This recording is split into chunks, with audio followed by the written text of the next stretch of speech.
Have you ever considered making one of your handles Video James? Yes. I refer to Gamescom solely as Jamescom. Very good, very good. I also do, I have different backup options in case video games don't work out. Like if I ran a gym, Lucy James Games. Mm-hmm. Yeah, right. Yeah, if I were to be a criminal lawyer, Lucy James Frames. Or Lucy James Blames. Blames? Yeah. Yes, even better. There's also, like a framing business in there. Yeah. There's a lot to work with. If you decide to become some sort of a professional scold, you could be Lucy James Shames. Oh, yes, but only if I would get a bell, like in Game of Thrones. I have good news if you decide to marry Corey Haim. Lucy James of the Hames. Right. Lucy James. Lucy James names. I could name your children for you. That's right. If you were an American seeing Go on. Seeing the famous river they have over there in England for the first time. Oh, Lucy boy. James. Well, Thames. It would be Lucy Gems Thames. Lucy James Thames. Yeah, I know. No, I'm saying you're an American. If I was an American, seeing yes, it for the first A time. little bit of a stretch there.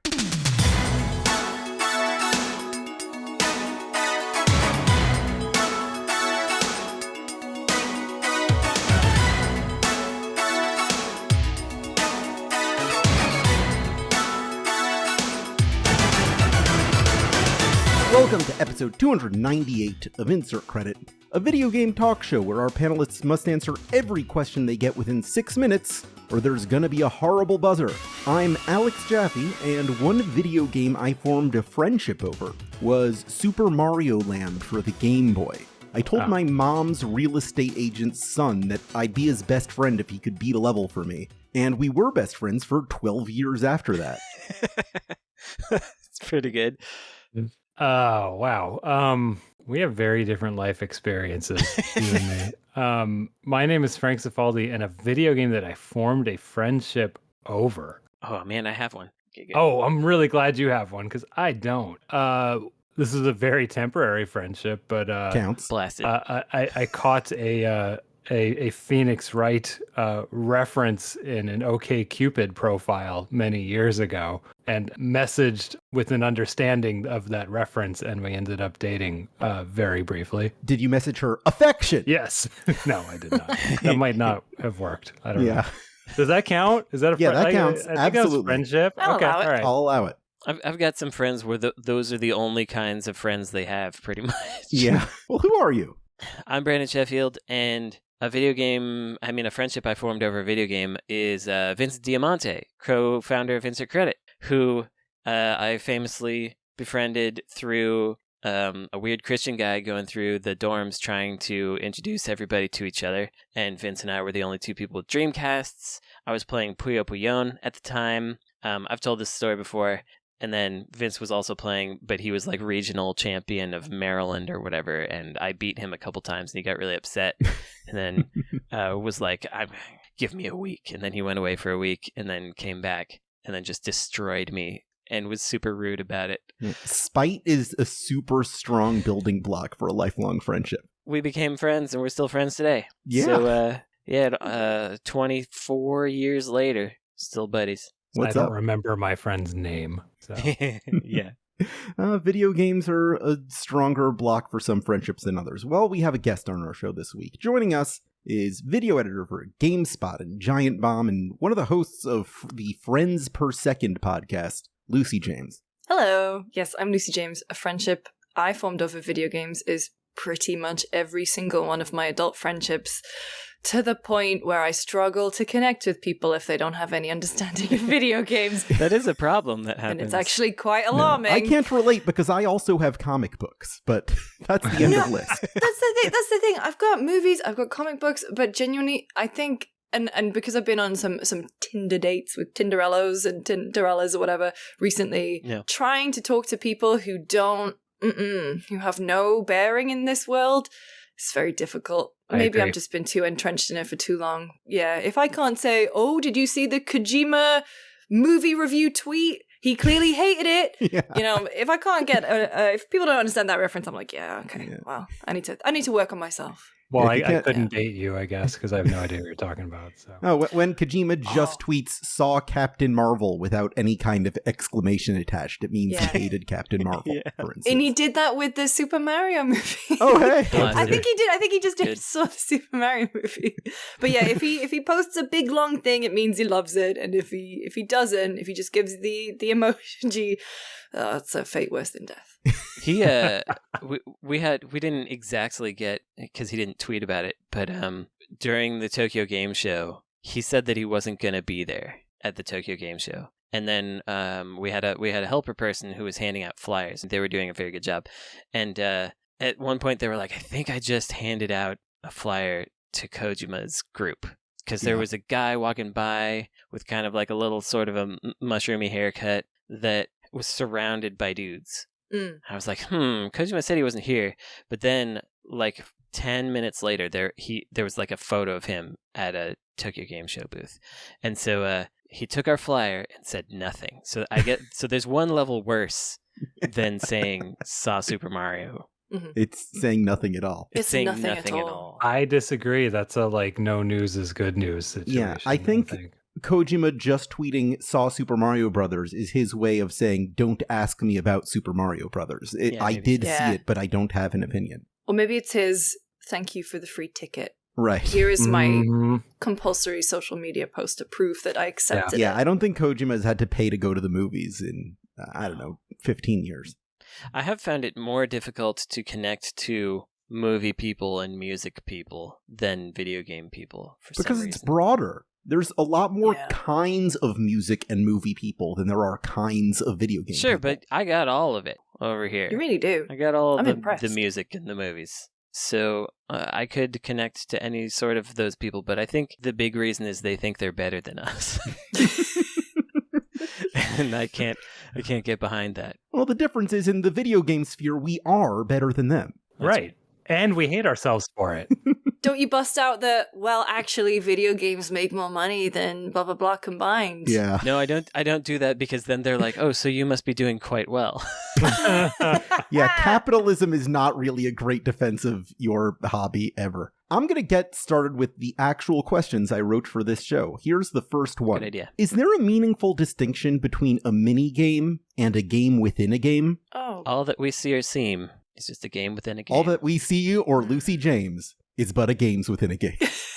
So intuitively, I feel like a mini game takes you out of an existing context and into something else. Like it just becomes a different thing. Whereas a game within a game can be, sort of like the metagame surrounding it, or it could be like, messing with your statistics. It could be like organizing your suitcase in Resident Evil 4 or something like that. Like that to me is more of a game within a game, whereas a mini game is like screen fades to black, comes back. Now you're like racing with your companions and the controls are very different. Like it feels like a mini game. That's a distinction to me for mini game in my head. I feel the exact opposite way about those two terms. I feel like a mini game is like, now I'm unlocking this door and I have to push these little lock things. And then a game within a game is like when you have that sequence in Metal Gear Solid where it's totally different, or like that, I don't know, those various things where you're actually playing sort of a different, like a game within a game in Nier is the shooting game that happens because it's like contextually, I don't know, that maybe that's actually a mini game because it's contextually relevant. I think a game within a game is like you can go play Virtua Fighter in Yakuza. I was just about to bring up Yakuza. Please do. Yeah, because a mini game for me would be BioShock unlocking hacking mini game. But then a like game the within pipe dream stuff. Oh yeah, that haunts me to this day. But then a game within a game would be the Yakuza 0 Cabaret Club, where that could be its own thing. It should be its own thing. Yeah, I would play it right now. They really are missing the boat here if they're not putting that out, like even as a mobile game. Something that's robust enough to stand on its own. Yeah, because in Like a Dragon, the confectionery company as well, because you get enough, it works into the money that Ichiban has, that Kiryu has. So I guess that's a game within a game that impacts the game, going Inception-wise, mini games do also impact the game because you need to complete them to move on, or in like Resident Evil, you need them to just carry stuff around. Someone did actually make the Resident Evil inventory game As its own game. I think it's called like Save.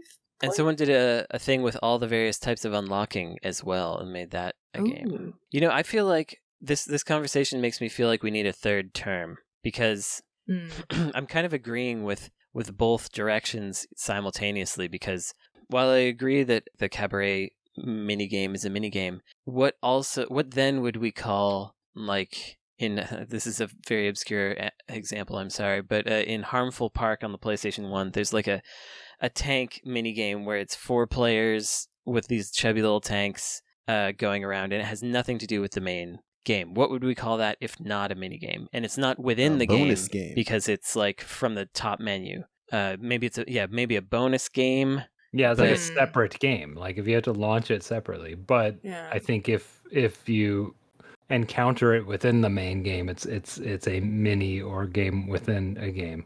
I also wonder if by the other definition that, like, is there such a thing as a fishing mini game? I don't know if I can live in a world where we're calling it a fishing game within a game. Yeah, is fishing mini games more of a mechanic, right? You know, Stardew or even Okami or anything. It's just it's not necessarily a mini game. It's a mechanic. That's how you fish. But there are entire fishing video games. Well, yeah, but it doesn't really the fishing mini game doesn't really take you out of the world. In some games it does. I mean, okay, like for in all meaningful ways it does in a lot of stuff. Like Sonic Frontiers. Like you warp to an island where Big the Cat's waiting for you. You can't run around or anything. It's using the same Sonic model, but other than that, that's kind of like the only thing in common. And now you're just like playing this fishing game that's a completely distinct experience. Is that a different game?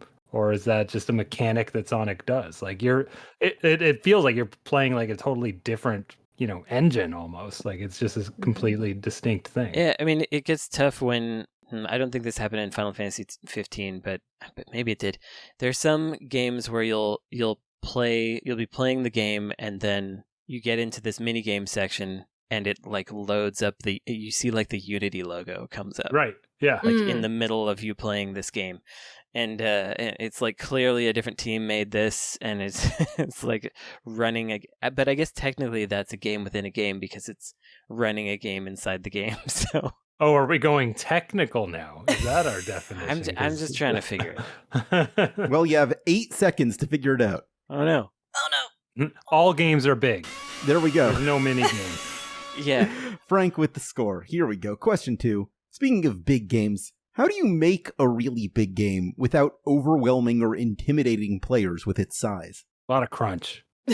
Yeah, a lot of crunch. A lot of people throw the people at the problem. A lot of repetition. A lot of checklists. A lot of things to collect. But making a big game without intimidating the players... Yeah, big games are scary. Yeah. I would say ease them in slowly and make sure that the core of it is understandable. And then you can add things as you go. It's a terrible example, and I don't think it does it well, but, those Play Now, My Lord, Evanies, they start by giving you that simple puzzle game that you see in the mobile ads, and then they're like, by the way, please play this deep strategy game. Then you can get more of those. Oh, is that how that works? That is how that works. Brandon, did you play Evany? Yeah, I did it for research to see what would actually happen, and it's like a pretty hardcore strategy game. And now your entire bank account is drained. That's right. No, I only played it I played it until I ran out of like free boost credits and things like that, because I know that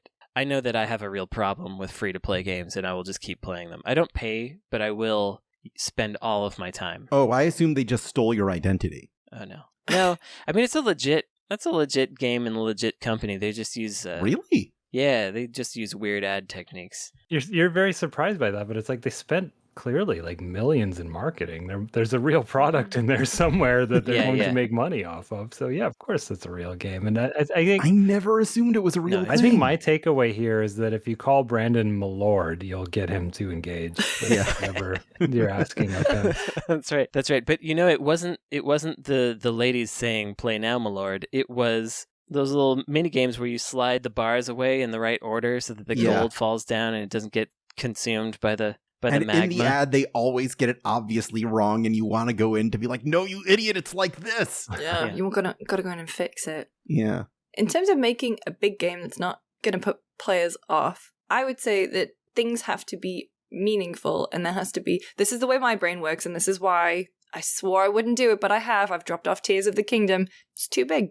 I need structure. I need that little rush of completing things. And yes, there are lots of things to do, but I'm not going to go collect, 900 Korok seeds. That's not a meaningful or attainable goal. Once you get bigger than the Wind Waker, I'm out. Yeah, it's too much. It's too much. So giving me a story, a compelling story to make me want to keep going, and also achievable small-scale goals that work towards the achievement of a larger goal. Right. Yeah. I got a question for Lucy. So, Hello. If in Tears of the Kingdom there was like a friendly, let's call him Mr. Friend. There was an NPC named Mr. Friend. Yeah. Who sort of walked around with you and would occasionally look back and like in a falsetto voice be like, "Are you having a good time? Is this safe? Are you doing okay?" Yeah. Would that feel friendlier? No, not friendly. What if it was your horse? Oh, okay, that changes things. Although horses are kind of useless in Tears of the Kingdom. I never ever use Jeff 2, unfortunately. He's been mostly stabled for this game.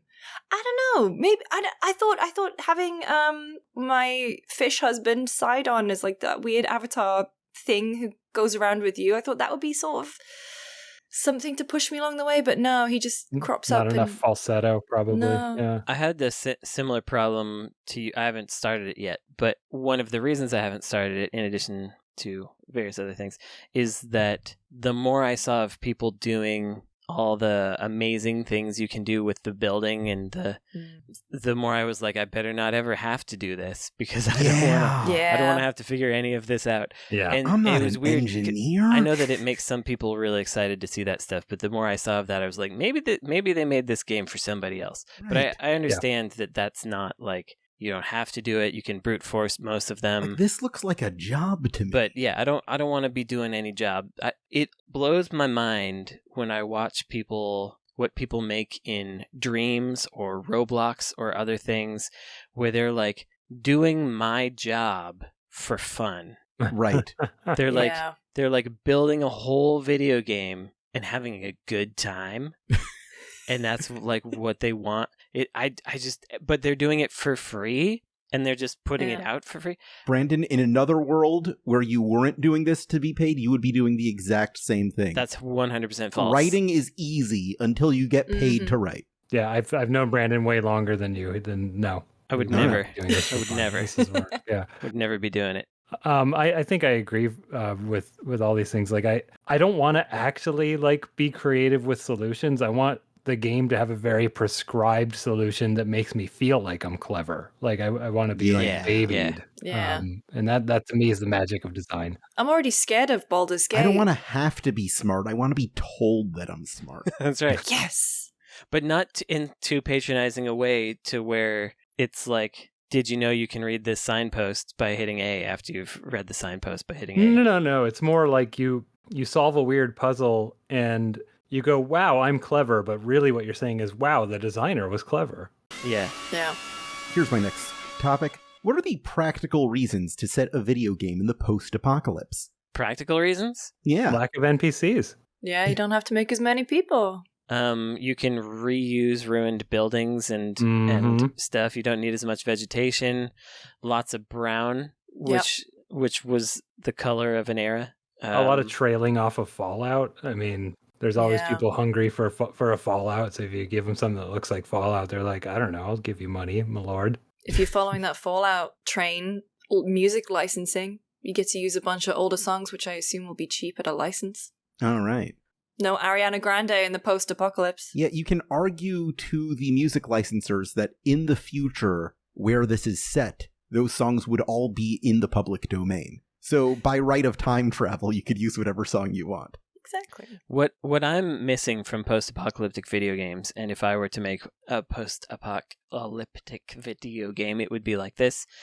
I loved that movie genre for quite a while because everybody was wearing weird costumes and going around doing nonsense. and all the Italian movies of that era, like New Barbarians, Warriors of the Year 3000, and just all these nonsense ones. It's, like, I would put that all together. Like, you start out in a post-apocalyptic city where the game show is about hunting people for sport, and you got to run away from that, and then you escape that, and then you get into the wasteland, and then you're surviving in the wasteland for a little while, and then you go to like a little city thing, and they need help getting a tanker truck from one end of the place to another place. Just like string all those things together into a post-apocalyptic narrative across the wasteland. This is a big video game. Brandon, you make games. You know all this content's expensive. Yeah.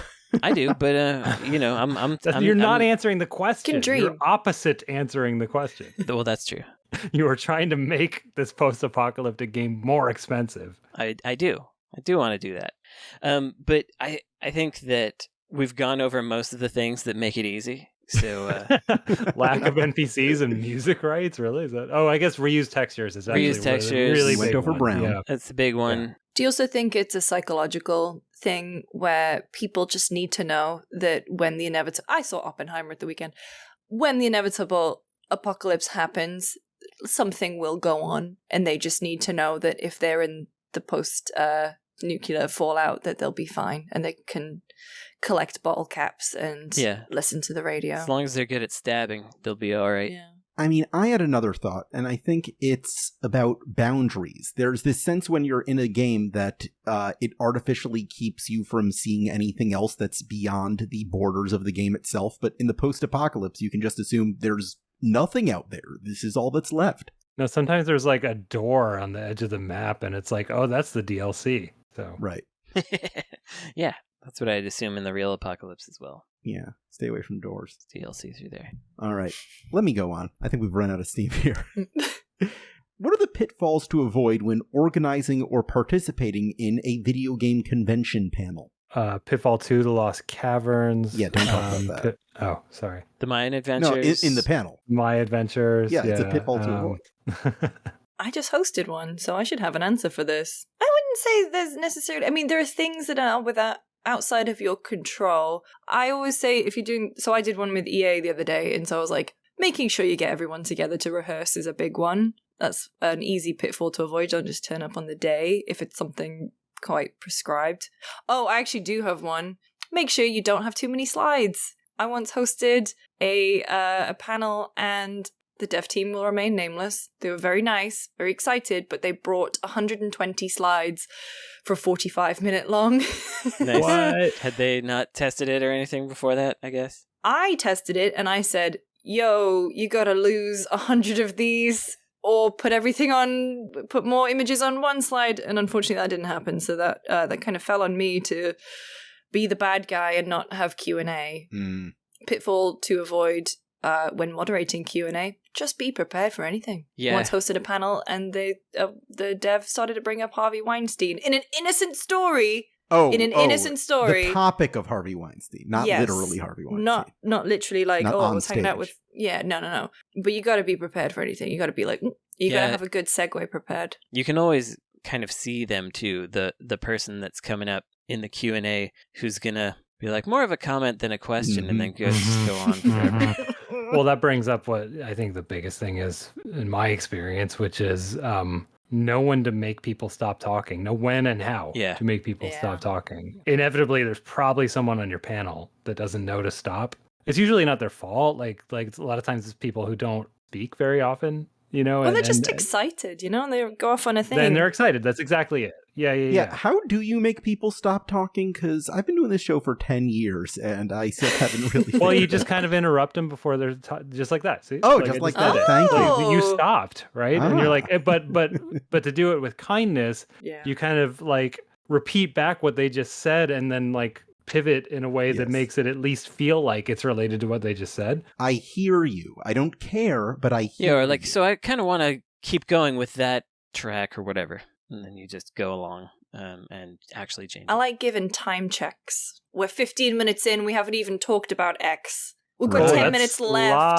That's a good one. We've got 10 minutes left. We want to get some Q&A, so we'll keep these answers short, you know? The persistent time check. Yeah. Oh, I like the first way you did it, where it's like it doesn't come across as a time check. It's just like Yeah. We're too excited to get to this next part. Yeah, that's slick. Wow, it only took 20 minutes for this to come up. Yeah. What will happen in the 20 we have left? Yeah. That's the thing, because I'm being British, I can't interrupt people, or at least I try not to in person. Zoom calls is different because, there's a whole other kettle of fish there. They can't hurt you. Yeah, they can't reach over and just, glare at me. If one of you glared at me, I would just look away. But in person, yeah, I also think I'm a little timid, so I don't have the wherewithal to go, no, interrupt someone. I want to point out that when Lucy James said, if one of you glared at me, I would look away, she preemptively looked away right after saying that. Yeah. She didn't even give us a chance. Yeah, just in case someone was going to do it. Just in case. I've been messing around with the NVIDIA broadcast, the weird eye tracking thing. Yeah. I should have turned that on for this. I should have turned it on. Does it work with glasses? It does, but I was doing it yesterday. We were recording Friends Per Second. I was showing the boys, and Jake said, "You look like you've died inside." So that's the toss-up of using it. That seems good.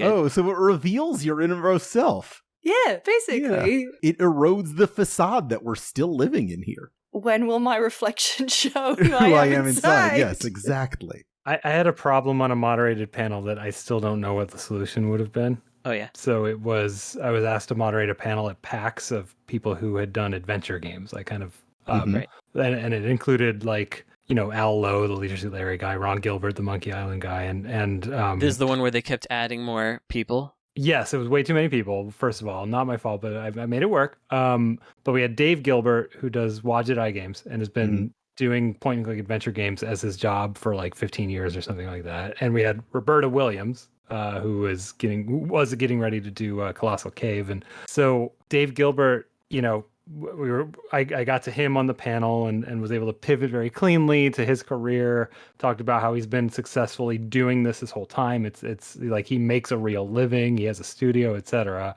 And then like 5 minutes later, Roberta Williams was like, "I think people should make adventure games again. I think it's time for them to come back." Oh boy. Oh boy. And I don't know, and it, clearly kind of upsetting to Dave, who was like, "Were you not listening or respecting me?" And it's like, I don't know how to pull out of that situation as a moderator to be like, "Roberta, where were you?" Yeah. I mean, the only thing you could really do is kind of say, well, maybe Dave's going to start a movement and we're going to go back to the heyday of the adventure game. That's Never left. Mm-hmm. Yeah. Maybe merely instead of being very successful at his genre, he'll I don't know. I felt the cringe when you were telling that story, and I would just pretend that I was checking my phone while she said that. Oh, I'm sorry, I didn't notice that she said that.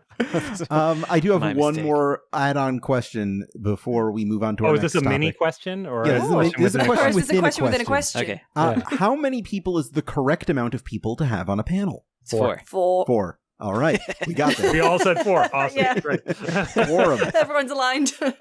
It's time for us to play a game we haven't played in a while. We're playing the Adaptation Game. This is a game we occasionally play on the podcast where I introduce some kind of type of media, a book or a movie or some other broader concept, and challenge you to tell me what you would do to adapt it into a video game. As an aside, because of Yes. the way that you pronounced adaptation this time, it made me think that we were going to adapt famous advertisements. Yeah. And so let's do that in the future. Let's do that in a future episode. I like the that. Budweiser frogs. Yeah. Oh, that's a rhythm game. Oh, man. Maybe we'll do that later. It's a 3-button rhythm game. It's so What- good. Pepsi, but it can't be Pepsi Man. Right now, what I want you to do is I want to see a video game based on the 2023 film Oppenheimer. Oh, God. Oh, you really weren't kidding when you said we'll come back to Oppenheimer. Well, I haven't watched it, and I'm not going to watch it. I did have Good. Even better. I did have a conversation with my mom where she was trying to explain why it was like, he Oppenheimer had a hard time too. He had to go through the McCarthy trials and stuff. And I was like, Oppenheimer had bad grades. I was like, good. I hope he had some bad times. She's like, well, he didn't want it to be used as a weapon. And it's like, it's a scientist. They know what they're making. They know what the things, the first thing you have to think about when you are a scientist is how your discovery will be used. Like, you're not doing it in a total foolish vacuum. And she's like, yeah, but I'm just trying to say, and I was like, you're trying to say that it's like, it's not all black and white and it's gray whether he made that bomb. And she's like, yeah, that's what the movie said. And I was like, that's what I'm disagreeing as being good. Like, I agree that probably that's what the movie said, but I don't like it. I don't agree that that's what the movie said. Okay, well, that's good. Maybe she's just a really big fan of Curran Walters, and when she saw Batman Begins, she's like, Scarecrow worked really hard to poison Gotham City. Maybe. Did you watch it, Frank? I did. And Lucy, you just watched it? I've seen it. I watched it in 70mm IMAX, baby. Me too. 4th row middle seats, yeah. Oh, I was M10, I think. I did Oppenheimer, so I did the whole thing in one day. Oh, nice. Did you see Oppenheimer first? Yes. Yeah, that's the canonical which was order, the I move. believe. Yeah. It was the move. Otherwise, I would have been very depressed when I went home. I mean, I was very depressed when I went home, but that's just. But that's unrelated to either movie. More like the NVIDIA Dead Eyes thing. I hate going for the immediate easy answer, but it's point and click adventure. And I thought you were going to say big-headed platformer.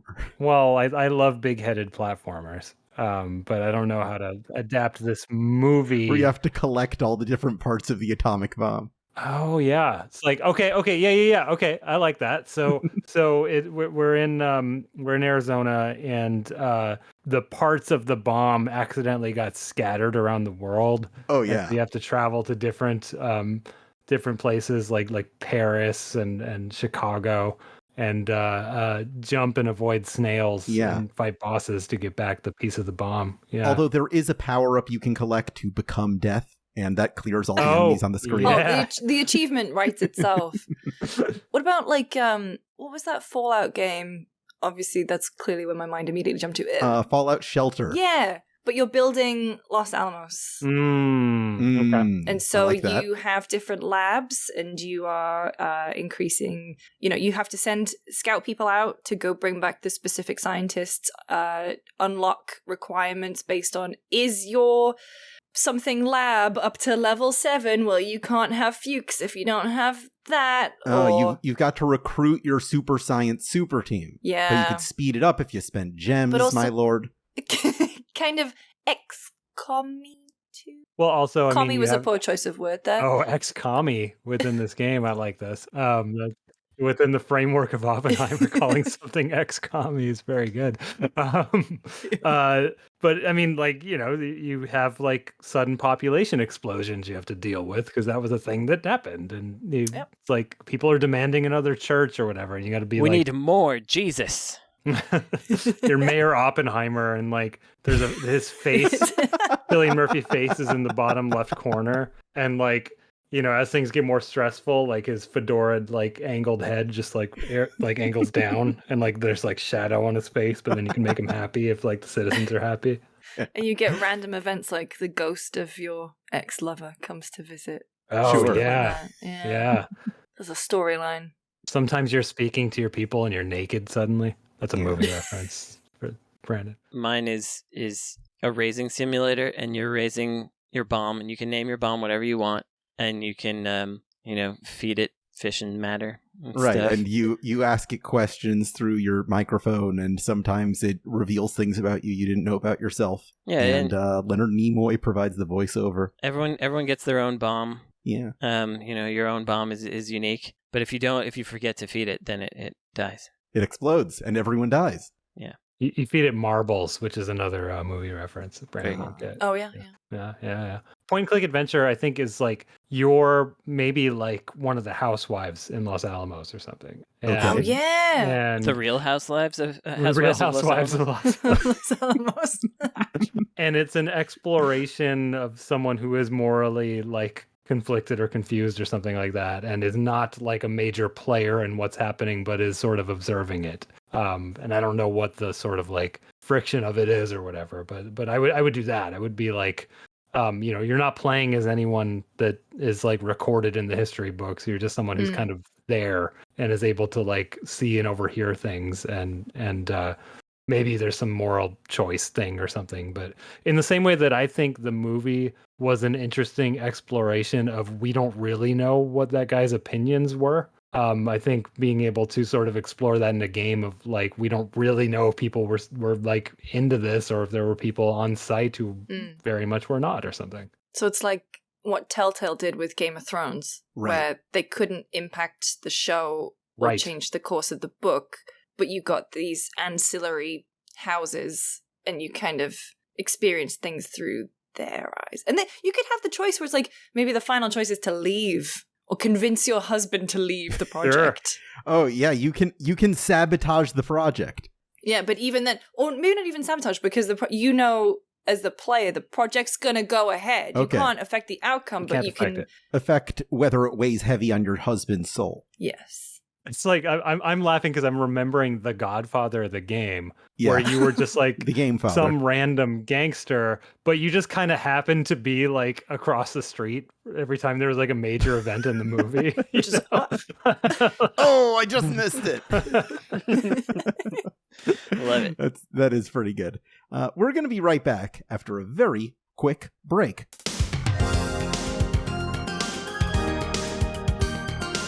The following ad supports the Insert Credit podcast, but is not necessarily endorsed by its individual members.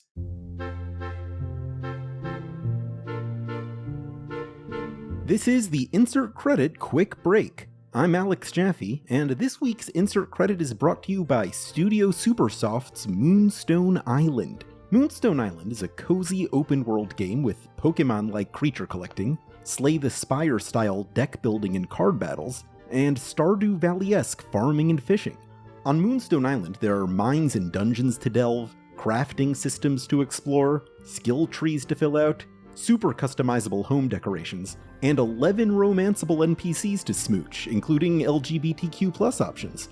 I've checked out the trailer, and its lush, pixelated style is incredibly charming. The Hangout vibes are off the charts.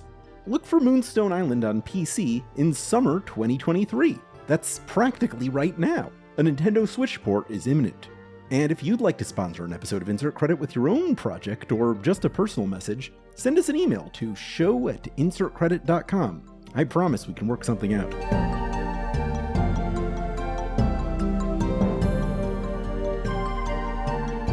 Welcome back to Insert Credit. It's time for us, as always and as ever, to return to the dirt bag. This is the point in every episode where we select one of the questions submitted to us at patreon.com/insertcredit, where for just a few bucks a month, you can get access to this forum that allows you to send us these questions. You get monthly bonus episodes, other cool stuff you can only find out if you're there, and our regular episodes ad-free when we do have an ad.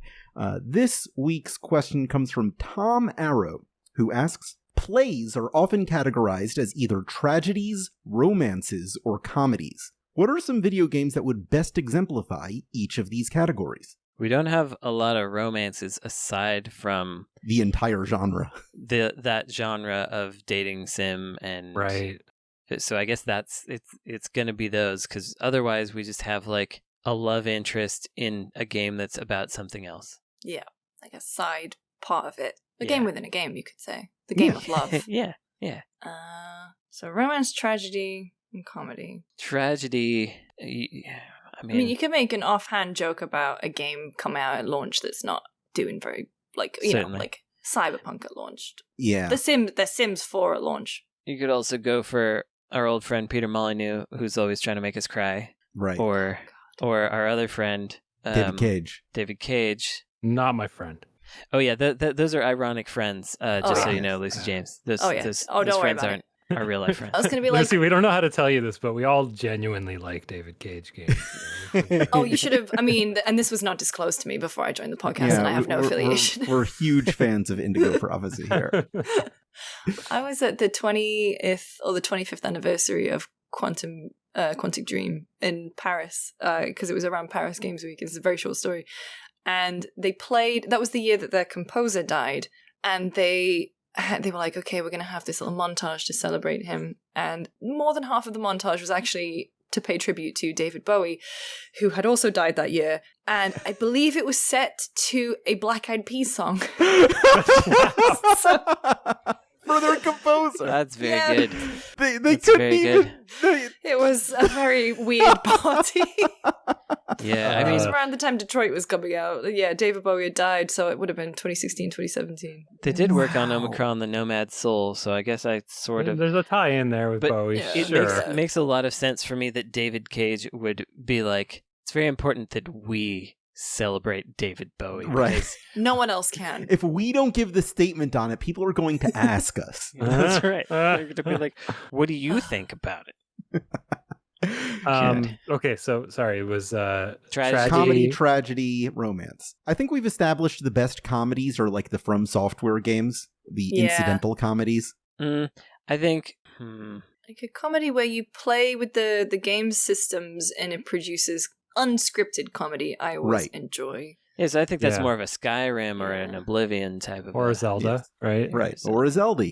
Zelda's got some good comedy. Yeah. But I don't agree with that. I don't as being like Yeah. what we think of as comedy. I also don't think I agree with like scripted comedy either. Like I think it almost has to be something in between where like the scripted things are funny but maybe not on purpose or something like that. So I don't know how far I feel about this, but the game Ribbit King is a funny type of game where you hit a frog with a golf club and then it does golf things and catches flies and stuff, and it's fun to watch those interactions. And then in between they have like little comedy sketches that tell the story, Mhm. and everything about that game is comedy oriented, so it feels like for me that would be the vaudeville version of comedy, because you got your little sketches and then you got your physical comedy, and you intersperse those two things. So I feel like for that genre it would be something like Ribbit King. I mean, if we want to give ourselves some leeway, it doesn't necessarily have to be a good comedy to be a comedy. Sure. Oh. Same for the other two genres under discussion here. Yeah, and almost all adventure games have jokes in them, and I don't know Yeah. if that counts. Mm. Almost all is an exaggeration, but a lot of the A lot. famous ones. Have you played There Is No Game, Wrong Dimension? That's a very funny game. That's Mm-mm. something that I would say is just a straight up comedy that you interact with. Okay. But it's not got any. It's all purposeful comedy that the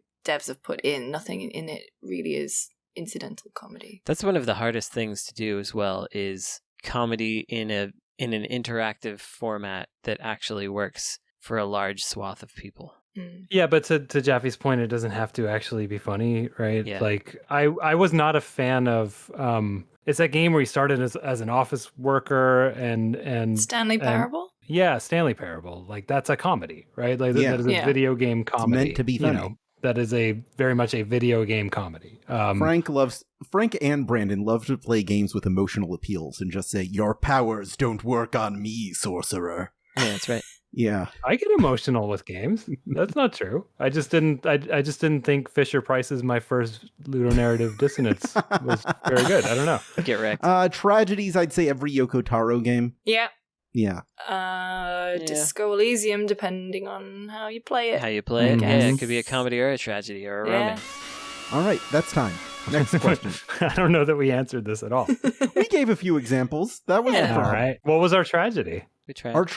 Disco. We suggested games that fail upon release, but I also suggested Yoko Taro games. Right, that's right. We gave Okay. Disco Elysium as an answer. You tuned out at the end because you assumed someone was going to say, "Let's bring back adventure games," and you wanted to avoid that conflict.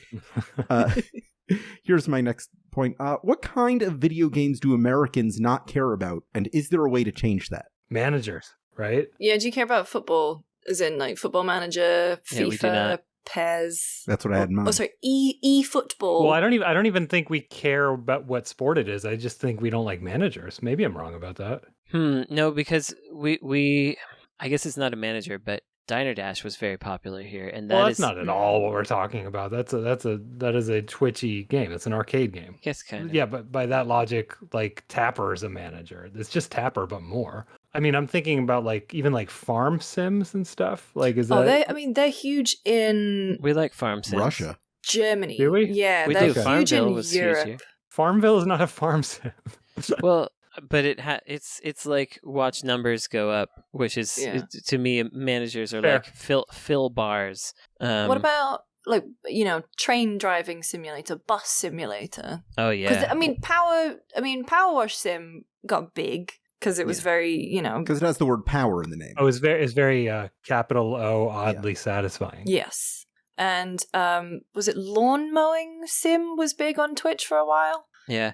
I was in the UK at the time, so maybe I've got localized. That feels ironic to me. We're pretty bad at Sims, I would say, is definitely one where we're low, except The Sims. Sims, and also that car one that I don't remember the name of, that was like has a weird acronym. Everybody listening is gonna know what I'm talking about, and I don't remember what it is. Gran Turismo. Yeah, Gran Turismo.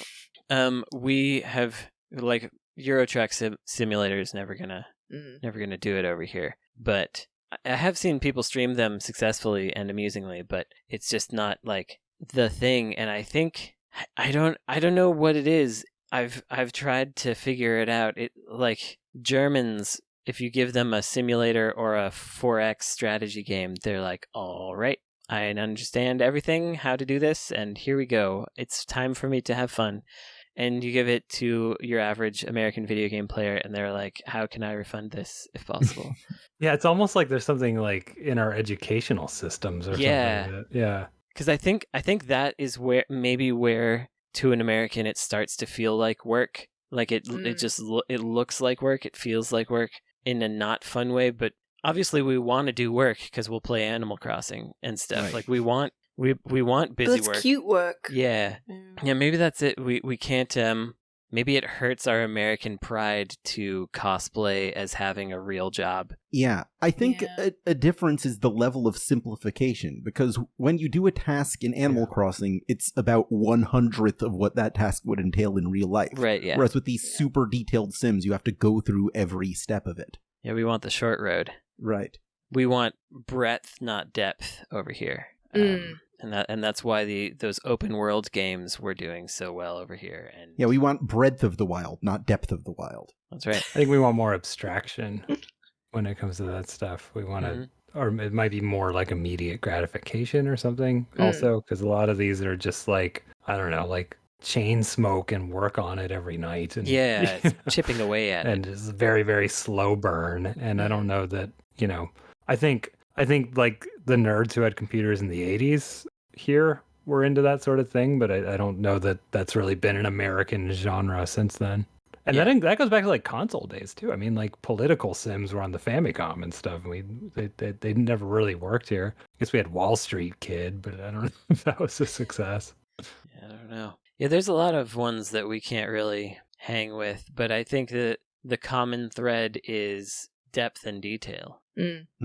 Because you look at like the railroad simulators in Japan and stuff, which will have like 10 entries, and over here it's like, I'm not going to touch that. Yeah. All right. Anything beyond Sims though? I mean, I feel like I brought that one up, and I don't know that we thought of anything else. I brought this up with Football Manager specifically in mind, so you hit that. Okay. My entire raison d'etre for this show is for you to bring up games I haven't heard about. Oh, so we failed you. Okay, yes, got it. You have failed me. I'm sorry. Dang it. I failed you, my lord. Well, maybe you'll do better on this next one. What is the you couldn't make Blazing Saddles today of video games? Oh boy. Yeah, yikes. Who wants to go first? Who wants to set the vibe? Most David Cage games, but he keeps making them, so it doesn't count. Yeah, I think that unfortunately the answer is probably none of them. I think you can still go ahead and make them. Whether people think you're a good person for doing it is another story. I think there's a misunderstanding here. The phrase "you couldn't make Blazing Saddles today" is something used by people to say, people are too easily offended by movies they used to be made. Yeah, we got that. You couldn't do them now, but you obviously clearly could do them now. I guess. It would be very easy to make a Blazing Saddles today. No, well, I mean, you'd have to get it funded. That is not the intent of not the intent of you couldn't make this today. Prostitute Simulator 2 came up on Steam yesterday, so someone's funding that. Yeah. So I feel like you'd probably find your market. Turning the adult filter off on Steam is hilarious. Well, so, yeah, we do a thing on Friends Per Second where we like go back and we look at, what game came out how many years ago, and we were trying to find one for this week's episode, and I was like, they're still making those, huh? Because they come up on GameFAQs. Does Steam still do the thing where it tells you when your friends are playing these adult games? Okay, so not that I've been playing adult games, getting that out of the way. You can turn off your activity, so I was playing, an embargoed thing, and I would turn it all off to make sure that no one could see. No, but it still does automatically do that if you don't turn it off, right? Yeah, you have to go into some settings, for sure. You can also hide stuff from your library. Oh my god. Yeah. What a way to run your thing. Well, Discord tells on you. Yeah. If you have a specific setting, it'll say, Loose James Games is playing Vampire Survivors, and I've absolutely been caught in meetings doing that. So that's very good. Here's a good one that is, again, we've strayed from the question, but I only found out about Discord trying to say what games you've been playing very recently because it was telling people that I was playing that game Everything. Mm-hmm. Because it's a game that I own on Steam. But what was actually happening was I had opened the Windows search program called Everything, because that's the only way to search for things on Windows is you have to get an external program. Oh. And so I used that. It's a great program. You know what? That's my recommendation this week. Everything? Okay. Yeah. I just got a new PC, so... This week, Frank Cifaldi recommends Everything. It's called Everything, and it's really the only way to search for things on Windows. It's literally open on my taskbar right now. Yeah. Okay, so Windows search. Yeah. But yeah, since I had a game called that in my Steam library, it said I had been playing it for like 5 days. I have played it for about 10 minutes, but... My old boss's most played game on Steam for a long time was You Need a Budget. It's a budgeting app. Before it was an app, it was a Steam game. Yeah. That's very good. So he went platinum in budgeting. I'm thinking like 90s like mascot-y things. Yeah, that's where I was trying to go with it. What's our time to Bubsy this episode? But they are making Bubsy and Gex again right now. Right, but like we're doing pretty good this week. Nice. Okay, good job. I wasn't actually thinking about animal mascots. I was thinking about stuff like Blasto. Like, I don't think you can make Blasto today. Green whatever, the surfer. What's that guy? Oh, Green Dog, the beached surfer dude? Yeah. Yeah, couldn't make Green Dog the beached surfer dude. Normie's Beach Babe Orama? Certainly not. Couldn't do that one. What about, movie tie-ins from the early 2000s? Like, you would never get... movie tie-ins, period. Yeah, you wouldn't get I had the Pirates of the Caribbean game. There were all of the Marvel ones, and that was all kicking off in, like, 2010-ish. Yeah. You wouldn't get that these days. No, it's been a really long time since we just got, as a rule, movie tie-in games. Mm-hmm. Like when I say really long time, like The Dark Knight is what, like 12 years old at this point, something like that? Yeah, and that didn't get a tie-in. Right, and that was kind of the beginning of, like, that's just normal now. We don't get movie tie-in games anymore. Yeah, Batman Begins got one. Yeah, Begins got one. Dark Knight had the ARG, though. Had the Why So Serious. But then everything else... Had a Java game, too. Had a Java platform game. I was amazed that God of War even had a Facebook game. Yeah. Which was it did. Yeah, that, an adventure game based around Atreus, but that's offline now. I tried to play it a couple weeks ago. Couldn't make stuff like that today. Couldn't make Farmville today. You couldn't make Farmville today. Games based on advertising mascots, because nobody knows any of those anymore. So back in the day, you can make a Cool Spot game. Not even Chick Hydrobot. It would be you'd be playing as like Manscaped razors. No, you absolutely could make games like those today, because didn't they just make like a Grimace game for Grimace's birthday? Yeah, that's not a commercial game. That was like just a piece of marketing. All right. Yeah, it's a little. You can still make it. It's just available through different markets. Okay, but Jeff, it is a commercial game if you go to AliExpress.com. We already established that we can literally make any of these games. All of them are possible to make. I'll give you that point. And that's the last point you get before we go into our lightning round, which is happening right now. Oh, right now. This week on our Insert Credit lightning round, we're playing one of our favorite games, GameFAQ&As. Here's how this goes. Every single video game on the website GameFAQs.com has a Q&As message board where people can ask basic questions and get an answer for those questions. What I do for this segment is I go to some games board and pick about 10 of those questions, and our goal is to answer each of them as quickly and pithily as possible. Accuracy does not count. Okay. This week, I went to the boards for Mortal Kombat. So Nice. all 10 of these questions are about Mortal Kombat. Don't ask Okay, which one.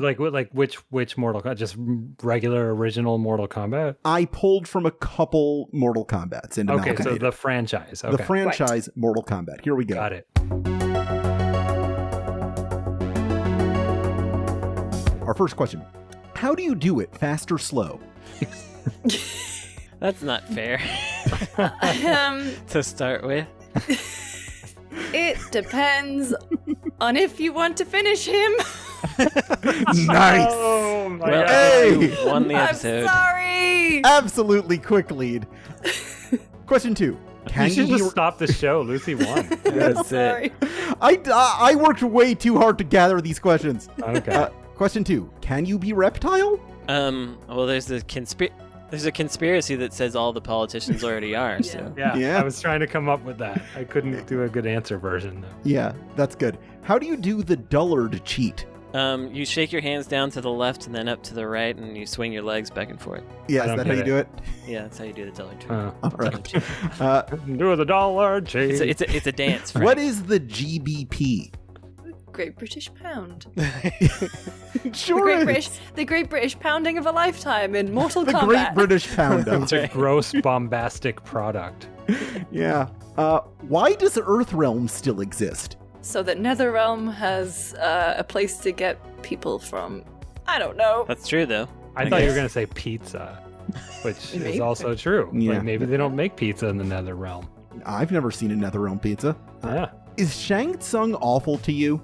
Yeah. Is it the worst? Certainly not my He's friend. a bad friend. Yeah.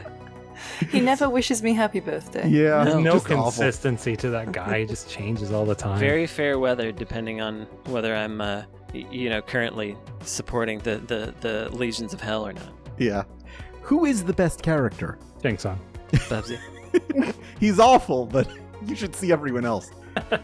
Yeah. How do I get ultimate humiliation? There are websites for that. Post your dollar cheat on YouTube. Yes. This or Portal 2? This. Yeah, yes. This. No, I know it Probably. doesn't get any better than this. Oh, goodness. Our last question. What is the ending? 42. Well, no, that's the answer to everything, isn't it? Earth on Yeah. fire. Yeah. A post-apocalyptic game. Yeah, there are plenty of video games just for that. Congratulations. We've just made it through an episode. Lucy, I'm giving you the win. Nice. Thank you. Your reward for doing the best on this episode is that after the show, I am going to ask you to submit a question for our next episode. So Ooh. you get homework. Okay. But for now, everybody gets to give their plugs and recommendations. If there's anything you'd like our listeners to check out, either something you're involved in or something you're enjoying or support that someone else is involved in, now is the time to do that.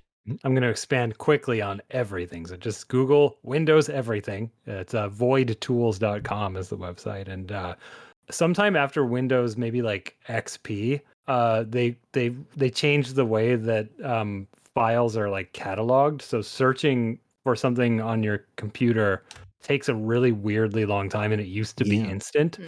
Everything just makes it instant again.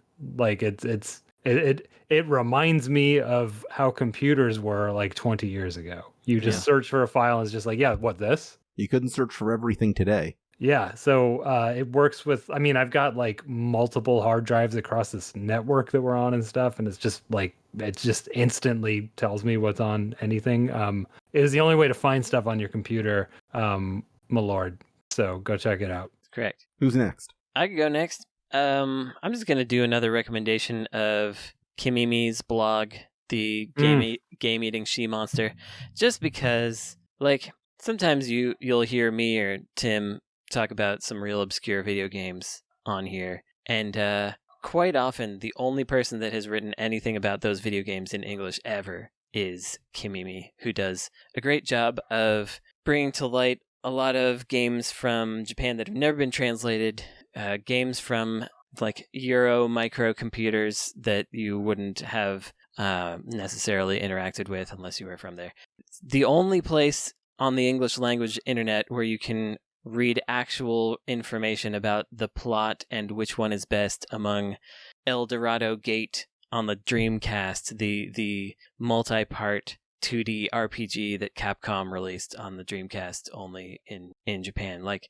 if you are interested in learning more about video games that exist, I would say that her blog is one of the best things. And especially as we're getting into this situation where the internet is really hard to use, you can't find anything on it, and I don't know, it's a great website to bookmark. Just go there and see what she's talking about recently. I like to read it while I'm brushing my teeth before I go to bed. Just a little treat for myself. And also subscribe to her Ko-fi if you can. Also, my other recommendation is for the people who run Ko-fi to try using their own website once. And then see how they could improve it dramatically. Because, man, I don't know if any of you have ever tried to, I subscribe to her thing, and then it sends me that she's written an article. But it sends a blurred preview of the image. Who subscribe, it sends a blurred preview, so I don't know exactly what it is. You click through to the website, then it's a blurred preview there, and it's like, wait, what was I looking for again? I don't remember. Then you log in. Try to go to the sign-in area, and it wants you to sign in for the first time first. So then you have to find where it says login. You do that. Once you've logged in, it dumps you to your home page instead of the page you were trying to get to. Then you have to remember whose thing got sent to you, and then scroll. Brandon, is this your recommendation to tell a boring story so that you can make yourself fall asleep again? That's right. But anyway, I recommend check out Kamimi's blog. It's great. I recommend the people that run Ko-fi to try to use their product. Those are my two recommendations. Lucy James. My recommendation, you know what? In terms of little treats before going to sleep, I always do the New York Times mini and like the slightly bigger crosswords. And there's a new New York Times game called Connections, which is very fun. They give you a grid of 16 words, and they can be grouped in 4 groups of 4.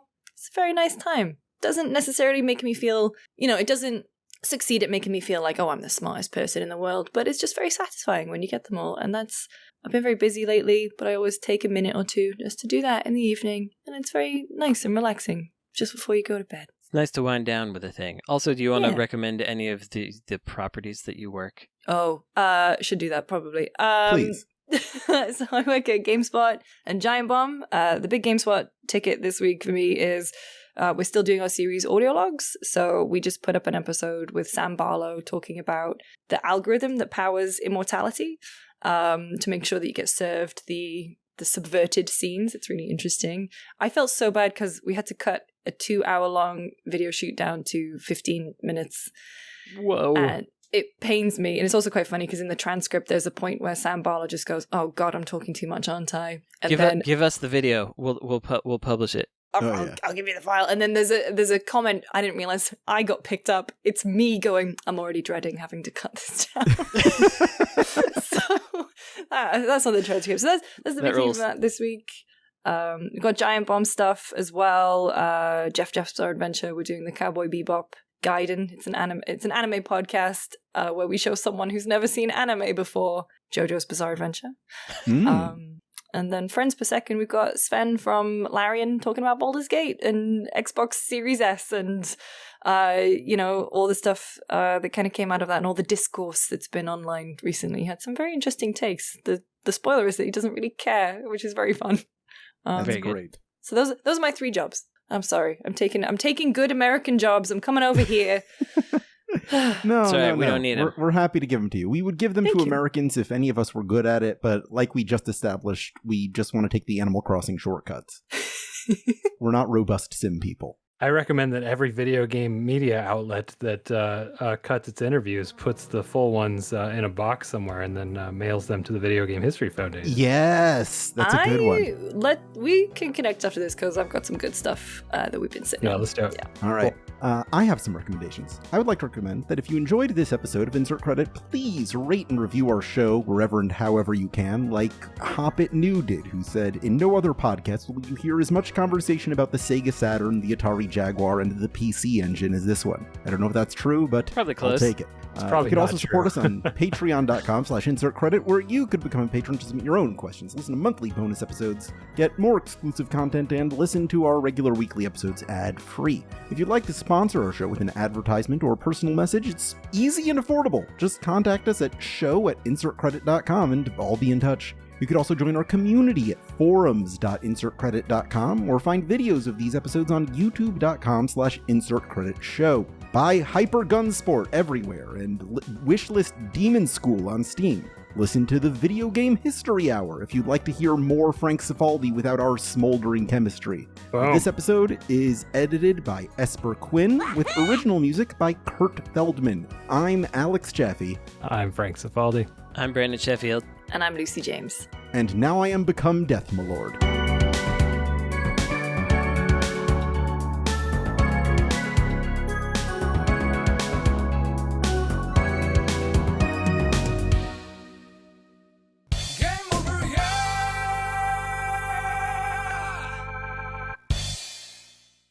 Very good. We might be the podcast that talks the most about the Saturn, Jaguar, and PC Engine that has more than 10,000 listeners per episode. We're the most popular. Yes, most popular I think one so. that does Yes, that. yeah, Absolutely. I think that's true. Yeah, I'll take yeah. that. Although, I don't know, Jeff Gerstmann probably talks about that stuff. He probably does. He probably talks. Probably. Yeah.